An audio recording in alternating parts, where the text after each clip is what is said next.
સીતારામ બધાઈને. વાગી ગયા છે, બહુ મોડું થઈ ગયું, 6 વાગી ગયા છે.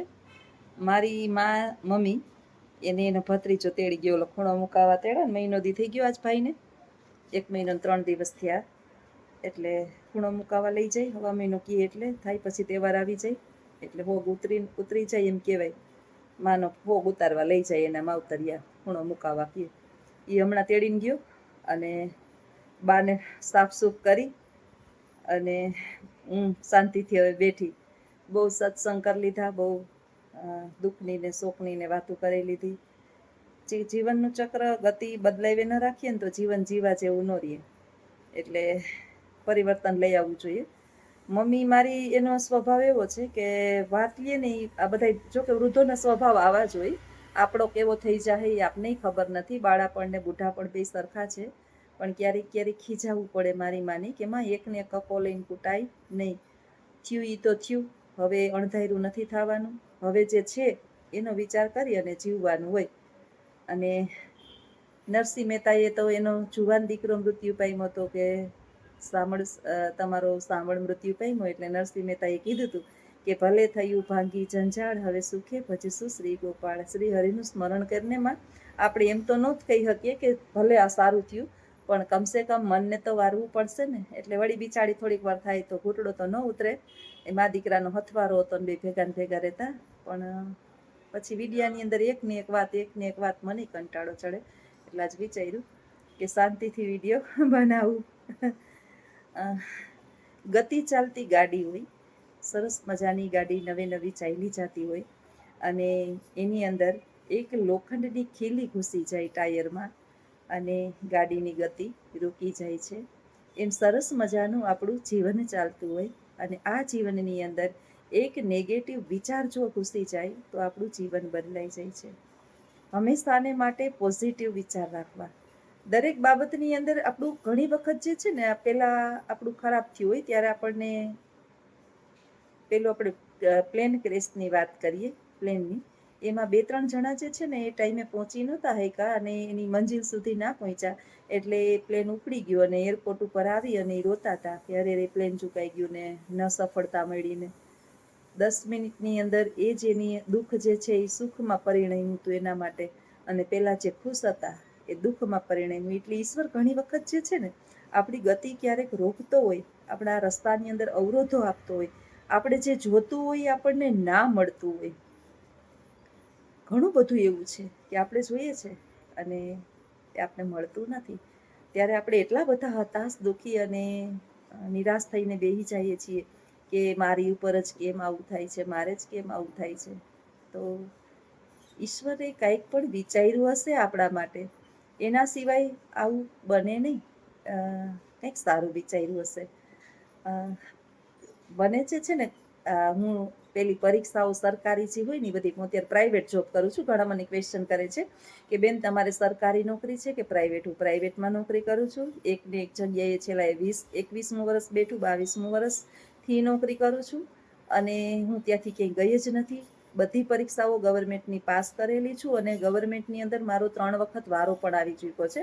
પણ મારા છોકરા એ સમયે સારું એવું અહીંયા પોરબંદરની અંદર ભણતા, એટલે મેં ગામ છોડવાનો વિચાર ન કર્યો. છોકરાના ભવિષ્યનો વિચાર કર્યો કે ગામ બદલાવી રાખીશ તો છોકરાઓનું ફ્યુચર બગડશે, મારી નોકરી તો કાલ પૂરી થશે પણ છોકરાનું ભવિષ્ય બગડશે તો મારે એ રૂપિયો કામનો શું, એમ વિચારી અને હું પ્રાઇવેટમાં પડી રહી.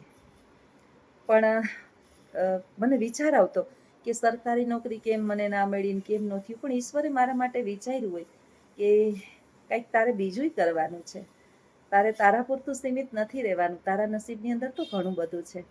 એક તો બાની સેવા છે, જે આજ મને કોક પેલો વિડીયો જે છે ને હું બીજી ચેનલમાં મૂકું છું, એમાં કોકે કીધું કે તમને બાની સેવા કરો છો ને એટલે બહુ ગુસ્સો આવે છે ને તમે ગઢા થશો ને બાને જમવા આપ્યું તો તમારો આભાર ને. ઈ બેન મને આભાર એમ કહેતા હતા, ખબર નહીં બેન હોય કે ભાઈ હોય, રામને જાણે. અરે ભાઈ તારા આભારની મારે શું કામ છે?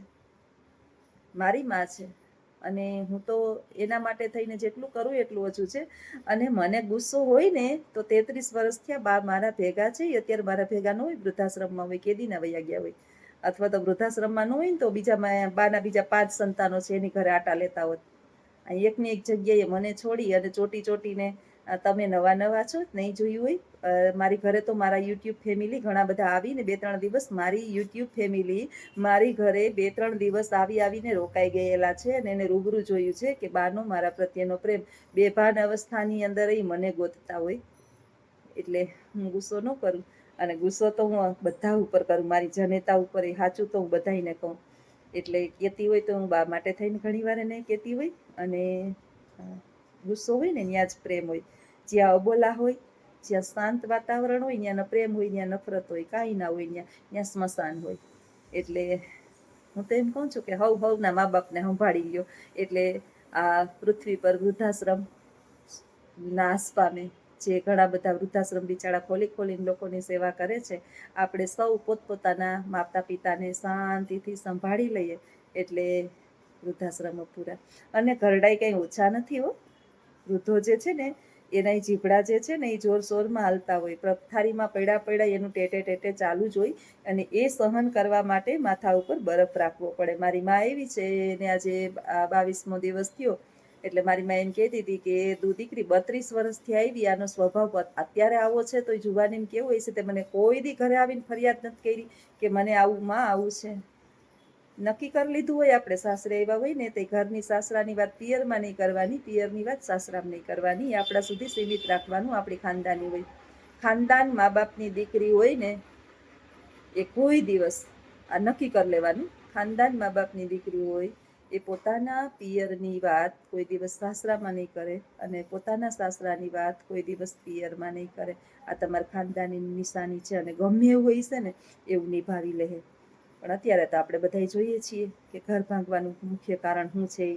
એટલે મારી મા બિચારી મને કહેતી હતી કે કેટલું મારી દીકરી ઉઠે ત્યાંથી મગજ ઉપર બરફ રાખે છે. દિવસની અંદર 5-5 વખત ટોયલેટ સાફ કરવા, ચણિયા ધોવા, બદલાવવા, રાતે નીંદર ના થાય, કરીને એક વખત બતાડીએ, આપણે જોઈએ. અને મારા તો મારા માટે તો આ સ્વર્ગ છે, નર્ક નથી. તમે કોઈના નર્ક સાફ કરો ને પૃથ્વી ઉપર, એ ખરેખર તમારા માટે સ્વર્ગ છે. સ્વર્ગની સીડીઓ તમારા ઉપર ખુલતી દેખાય. એટલે આપણે નેગેટિવમાંથી નહીં પોઝિટિવ ગોતી લઈએ કે આ હું કામ કરું છું ને એ તમે રાડું નાખતા કરો એટલે એ નેગેટિવ, પરંતુ એ જ કામ તમે પ્રેમપૂર્વક કરો એટલે એ પોઝિટિવ. એટલે આપણી ગતિ જે છે ને જ્યાં રોકાઈ જાય ને, આપણે નફરત થવા માંડે, ગુસ્સો આવવા માંડે, એ બધું આપણું પ્રેમમાં બદલાઈ જાય. એટલે જેમ ગાડીની ગતિ ખીલી આવવાથી રોકાય, એમ આપણા મગજની અંદર જો એક નેગેટિવ વિચાર ઘૂસી ગયો કે શું કામ હું કરું, મારી એકની જ ક્યાં જવાબદારી છે. નહીં, તમને ઈશ્વરે આ કાર્ય આપી અને તમારા ઉપર મોટો ઉપકાર કર્યો છે. ક્યાંક ને ક્યાંક તમારા માટે સ્વર્ગની સીડી એણે ખોલી છે. તમારે 68 બેન પાછા મને બીજો બોધ આપતા હતા કે તમારા ભગવાન તમારા હામાં જ છે. હું સમજુ છું બેન, બધું સમજુ છું. મંદિરને ધૂપ પીવા કોઈ દિવસ કર્યા નથી. કોઈ દિવસ હું દેવ દર્શન, આ શ્રાવણ માસનો સોમવાર છે, હું સોમવાર ખુદ રહી છું, છતાં હું ભોળાનાથના મંદિરે છેલ્લા કેટલા વર્ષોથી મેં દર્શન કર્યા નથી. મારે તો ઘરમાં 68 તીરથ છે. મારે ક્યાંય સોમનાથ કે ક્યાંય જવાની જરૂર નથી. હા, મોકો મળશે તો હું ક્યારેક જઈશ યાત્રા કરવામાં. છોકરાએ કીધું તું મમ્મી એમ થોડાક દિવસ બાનું ધ્યાન રાખશું, તો હું ગઈ હતી. પણ પાછી મહિના દિવસની યાત્રા હું અઠવાડિયામાં પૂરી કરીને આવતી રહી હતી.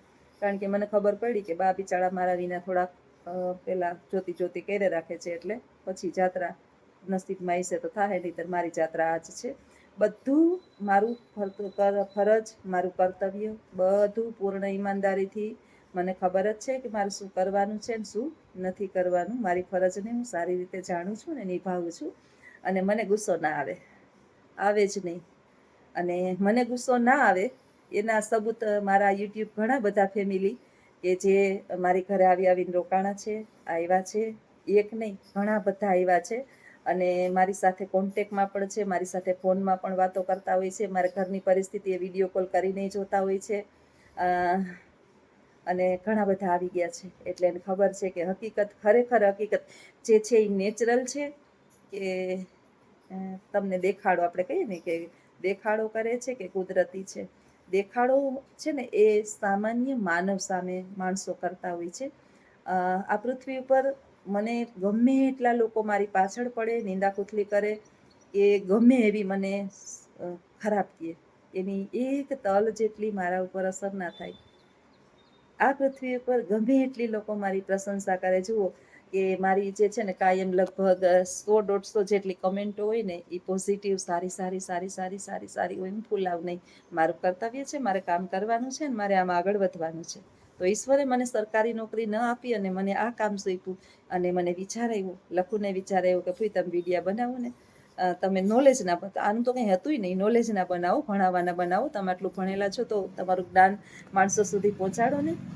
આટલા પુરાણો ભણ્યા, ભગવદ્ ગીતા ભણ્યા, રામાયણ, એને કહેતી હોય ને કે આમાં એ મને ગુરુ માને છે કે તમે મારા જીવનની અંદર જ્યારથી રસ લીધો ને કે આમ ન કરાય ને આમ ન કરાય, ખીજાવ બહુ એને કે આમ ન કરાય, તે દિવસથી મારું જીવનની અંદર ખૂબ પરિવર્તન આવ્યું. હું સુખી છું, દુઃખમાંથી હું સુખમાં પરિણમ્યો છું ને મારે હું 2 પાંદડે થયો છું. આપણા કારણે કોઈનું જીવન બદલાઈ જાય એટલે મને ગુરુ કહે છે. અને એની સલાહથી મેં યુટ્યુબ ચાલુ કર્યું. આજે સરકારી નોકરી મારે કંઈ જરૂર છે નહીં. ઈશ્વર મને મારા પૂરતો રોટલો ક્યાંક ને ક્યાંક આપી જ દે છે. એટલે ક્યારેક આપને કંઈક ન મળે ને તો એની પાછળ કંઈક ઈશ્વરનો સંકેત અને હેતુ હોય, અને એ સફળ થતો આપણને ક્યારેક ને ક્યારેક જોઈએ જ છીએ. એટલે ઈશ્વરને કહી દેવાનું આપણે કે જોઈ જોઈ પ્યારો કરે સોઈ મોહે ભાવે. હે ઈશ્વર, તું મારા માટે જે કરીશ એ મને સ્વીકાર છે. નરસિંહ મહેતાની જેમ એના ઉપર બધું ઢોળી દેવાનું. તું જે મારી પાસે કામ કરાવવા ઈચ્છતો હોય, હજુ અમારા બાજી છે ત્યાં અમારી બીજી મારી માં આવી ગઈ, એટલે મારી પાસે ઈશ્વરને કદાચ આ કામ કરાવવું છે કે તું આમાં એક્સપર્ટ છો, કર. અને આ શ્રેય મને મળવાનું હોય છે. બાકી મારી માં નહીં, 4 એક ગુજરી ગયો ને બીજા 3 સંતાનો હજી છે, હું એકલી નથી. અમારા બાને 6 હવે, પણ 4 બહેનો ને 2 ભાઈઓ, એ લોકો એમાં હજી તો એકલો નથી. બા મારા ભેગા છે, 33 વર્ષ થયા.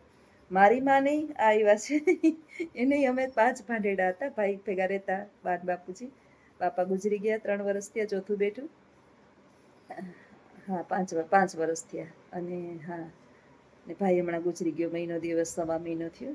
હું એક જ નથી, અમે 5 ભાંડેડા છીએ. એક ગુજરી ગયો તો હજી 4 છીએ. એટલે કંઈ એવું જ નથી કે મારા ભેગું જ રહેવાનું, પણ ઈશ્વરે આ જવાબદારી કદાચ કોઈ એક્સપર્ટને સોંપી હોય તો મેં સ્વીકારી લીધું છે. અને જે ઈશ્વર કરશે એ બરાબર જ હશે. બાકી માણસોનું તો શું છે ભાઈ, તમે તમારું મસ્તક કાપીને આપી દો તો એ તમને સારા કહેવાના નથી. આવા તુચ્છ માણસોની મને જરા પણ અસર થતી નથી, થવાની પણ નથી. મારું કામ ચાલુ જ રહેવાનું છે, આમ જ રહેવાનું છે. અને હું વિડીયો બનાવવાની જ છું. વિડીયો બનાવવું ઘણાને નથી ગમતું, છતાંય બનાવવાની છું. મારાવને નથી ગમતું, છતાંય બનાવવાની છું. આ દુનિયામાં કોઈને નહીં ગમે તોય બનાવવાની જ છું. અને હું જીદી છું. મારી જીદ મારા જીવનના છેલ્લા શ્વાસ સુધી મારા ભેગી રહે કે મને મજા આવશે એવું જીવન હું જીવીશ. કોકને મજા આવે એની હારે મારે કાંઈ લેવા દેવા છે નહીં. લાઈફ મારી છે, જિંદગી મારી છે. અને એવું કાંઈ હું કામ કરતી નથી કે સમાજની અંદર કોઈ મને થૂથું કરે. હું તો સારું, મને ખબર છે કે મારું કામ સારું જ છે અને સરાહનીય છે અને ઈશ્વરને ગમે એવું છે. માણસને ગમે કે ના ગમે એનો મને ફેર પડતો નથી. અને હું તો એમ કહું છું કે આપણા જીવન જે છે એ આપણા વિચારોથી જીવાય, બીજાના વિચારોથી નહીં. આવા જ મારા વિચારો છે. અને જો તમને પણ આવા મારા વિચારો ગમતા હોય તો વિડીયાને લાઈક કરજો, શેર કરજો અને સબસ્ક્રાઈબ કરજો. હમણાં ઘણા સમયથી વાત કરી નથી તો આજે વિચાર્યું કે આ વાત કરી લઉં. આવજો. સીતારામ.